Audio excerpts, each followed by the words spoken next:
ఓం హ్రీం పద్మావత్యై నమః. మరోసారి ఓం హ్రీం పద్మావత్యై నమః.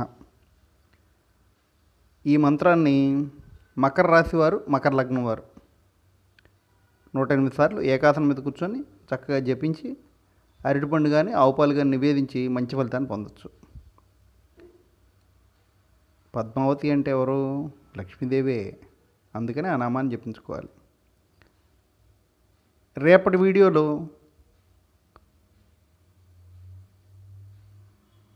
కుంభరాశి వారు, కుంభలగ్నం వారు ఏ నామాన్ని జపించుకోవాలి లేదా ఏ శ్లోకాన్ని పఠించాలి ఇది తెలుసుకోవాలంటే జ్ఞానాది ఎటర్నల్ ఛానల్ సబ్స్క్రైబ్ చేయండి. ఈ వీడియో నచ్చినట్లయితే లైక్ చేయండి, షేర్ చేయండి.